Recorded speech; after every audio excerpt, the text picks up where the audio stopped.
Better podcast. We today have our first challenge of the Empowered Dating Challenge.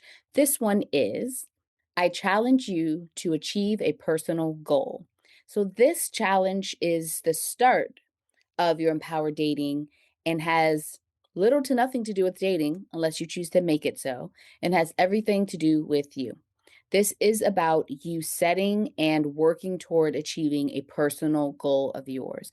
And with it being the start of the new year, no better time than now to get on that. Although every single day of the year is a perfect time to start a new personal goal, but here we are. So, with that, what I want you to do as part of really starting your empowered dating is actually doing something for yourself, showing yourself that you can achieve something for yourself and show up for yourself, because there's nothing like being successful at a goal you set for yourself to help you in your confidence with going on and doing other things. And when we are working towards something and feeling good about it only improves how we're showing up in other places in our lives and with other people. It's like when you're really on top of your fitness or your healthy eating, or you're, educating yourself and learning something new, your certification program, your degree, a class that you're interested in, you feel good about yourself. You have something to talk about. You have something to talk positively about, and you're proving to yourself what you can do. And I think all of that is important and very helpful in the dating process. And it has you showing up as a kind of not just more confident person, but a passionate person and someone who has something to talk about and to share about and maybe teach someone about, right? So, what I want you to do for this challenge is to take a moment to dream, take a moment to think, take a moment to reflect, take many moments to do this, and just start jotting down things that you want to do or achieve or try, and start there. So, literally, just make a list, a mental list, but even better, a list where you write things down. I actually have right next to me right now, because I try to do this every year. The Magic. I mentioned this book a few episodes ago, where I was talking probably in the self evolution during cuffing season episode, because that was about doing some goal setting and evolving as a person. And I mentioned The Magic, I mentioned The Secret, I mentioned Law of Attraction. This book, it's been a few years now.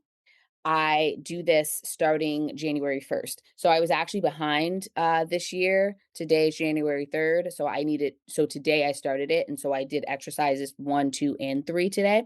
But the idea is that every day you do the exercise for that day, and it's 28 days. And I highly recommend it. But it is a great way to get into, in this case, I want to be clear, this is not specifically goal setting, this is manifesting, but literally achieving goals is manifesting. Don't get me on my law of attraction game. That's not even this type of podcast. But just know that my life is and has been, my dating has been empowered by law of attraction, manifestation, et cetera, et cetera. And while we're on the topic, because I have things right here, let's get into the look back letters that I talk about also on that episode. I was looking and I found all my look back letters from the past. So it would have been this is 6, 7 years, but something happened between the 2020 letter and the 2022 letter, aka the world uh damn near came to an end, and 2020 look back letter 2021 has disappeared and probably was never written. If it was, I don't know. That the year of 2020 is literally erased from my mind. I don't remember much from it. And the reason why that matters in this look back letter is because, as I've explained before, when you write a look back letter, you're writing it at the end of the year for the next year. So, meaning this letter here that I have, that's look back letter 2020, this was actually written December of 2019. And I scripted and wrote about what my 2020 year would be and all the wonderful things that will have manifested and happened. Funny enough, I mean, because I did not write about a global pandemic because I did not want that. So I would never put that in my look back letter. But I did write things about kind of like my coaching business, and a bunch of opportunities coming and stuff like that. And 2020 was actually, I don't know that I even specified it to coaching. So I think it was just business in general. So that included therapy. 2020 was a huge year for therapy. Did the most therapy I've ever done in my life in 2020 because everybody was stressed. Okay. I worked with a lot of nurses who were really going through it at the time. And my business definitely blew up then. But then that would have meant that my 2021 look back letter should have been written December of 2020.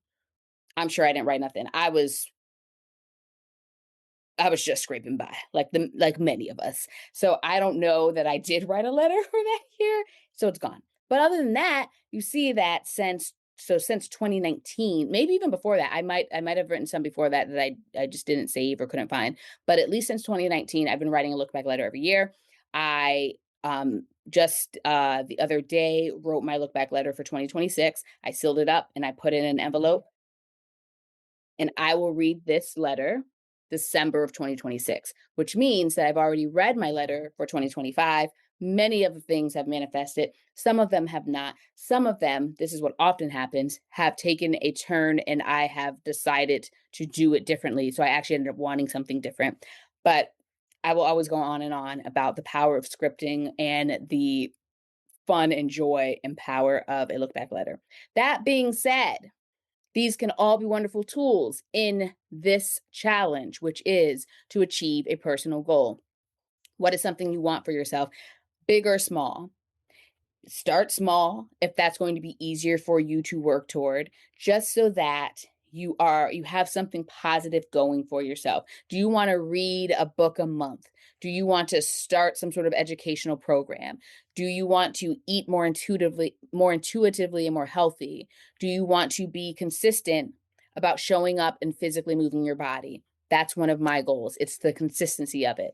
It's the doing something every day or almost every day for myself physically that makes me feel good. Right now, I'm honing in on my hula hooping. I'm honing in on my Supernatural app on the Meta Quest headset, and I'm honing in on just light weights and toning, all of that. I'm trying to get wedding ready, and I'm mostly there. There's just a little couple things that I want to tweak here and there to feel my most confident. And so I'm doing that. And I hadn't been the past year showing up consistently in that way. So for me, the idea is consistency. It's not even some hard, firm goal on weight loss or anything like that. I have weight loss goals, but that I'm being less driven by that at this point than I am by the idea of showing up consistently. So the fact that I've done that for the past 3, 4 days or so has made me feel very good, mentally, emotionally. I happen to physically feel good too because I'm exercising, and that usually makes you feel better physically. But I'm really mentally and emotionally feeling good, just because I'm showing up. So, what is it that you want to work on or achieve this month, the next 3 months, this year, but something that you can actively start putting work and effort into right now, so that as we're doing this empowered dating challenge, you can be saying, I'm showing up for this thing. I'm doing this thing. I'm getting my reading in, or I'm finding new books. I'm spending more time with certain people in my life. It can be anything. It can be anything, but it needs to be a personal goal of yours. So I challenge you to achieve a personal goal. Think about what you want it to be, and then put in place a plan to start making it happen. If it's, I want to read a book a month, I need to identify what books I'm going to read. Do I already have a list and I need to go and pull from that list and just say, okay, this is going to be for January, this one for February, this one for March? You can change what the books are along the way. But the idea is you're putting all the steps in place as much as possible to reduce the friction of getting the thing done. So you don't have to sit here when, February comes and think about, what book am I going to read? You already know what book you're going to read. It's because you have a list probably of books you wanted to read that you haven't read. But you're also going to ask yourself, how am I getting access to these books? Am I buying them? Am I going to the library? Are they going to be audiobooks? Am I borrowing them? But already have those things in place. If you know so and so has a book that you've been wanting to read, you ask them, hey, for February, can I borrow that book? If you know that you need to go get a library card in order to get books out of the library, you need to go ahead and set up that library card. If you want to do audiobooks and you want them for free through your library, there's the Hoopla app, Hoopla, or the Libby app, Libby. I use those all the time for audiobooks because as much as I love reading, I just don't have the time or focus these days to do it on paper often. So I've been doing a lot of audiobooks and I use Hoopla and Libby to do that. Um, but these are all things that if you have a goal of reading a book a month, those are all little things that you can do to get the plan in place and to be able to get started. Not waiting to figure out the parts of your plan that you need to put in place. Anything that you can put in place now, you want to do that now. You want to set yourself up for the best chance of success. That means being proactive and putting a plan in place. And then you want to ask yourself, what are potential road bumps that I might hit along the way? What have I hit? What road bumps have I hit in the past? What could I possibly hit coming up? So, could it be that I don't have access to the books that I want? That's why you're looking at now, you're looking at how you're going to get access to those. What books you need to buy, what books you can ask someone to borrow, what books you're going to get out of the library, and what you need to do. What you need to do to be able to get access to those things. Who do you need to text? What money do you need to put aside? When do you need to go get your library card, things like that. And so you're trying to remove as many of the roadblocks that you can foresee as possible. There are some that you may not be able to foresee and you have to pivot accordingly. But you can set yourself up for the best chance of success by identifying what these potential roadblocks may be. Also, ask yourself what is going to help motivate me in doing this thing? Will it be having a reading buddy? Will it be joining a book club? Will it be posting about what you're reading? I have a whole Instagram account that is dedicated to travel and books and hula hooping and things that bring me joy. Granted, the only thing on there is like 2 bits of travel from when I first created the account, and then a bunch of books that I posted. And I started this during the pandemic because I was depressed and I needed a happy place to go. And so that was that Instagram account. But it was fun to just post about what I was reading. So you're wanting to think about what's going to motivate you. Is it making sure, is it going to a coffee shop to read that's going to motivate you? So then you can also be picking out what coffee shops you want to visit to go read your book. Is it going to be being in a certain physical space? I'm in my Shimmer Shack, aka my office. This is my happy place, my quiet place, my place where I can just read, look at books, read my books, record my podcast, uh, do my therapy sessions with my clients, do some of my exercising. If I want to meditate, do yoga, things like that, I can do that here in my happy space. And the space that I'm in impacts me a lot and helps a lot with motivating me to do certain things. So these are all the things you want to be thinking about for a personal goal that you can start working on now, because this is the first part of your Empowered Dating Challenge. We'll be getting into the next ones, but this one right now, I want you to choose a personal goal to start working on achieving it. And I'd love for you to share with me what that goal is. If you want to do that in the comments on YouTube, or if you want to hit me up on Instagram at the Coach Tracy, any of those things, because I'm very, very interested in the goals that we are working on right now. All right, that's all.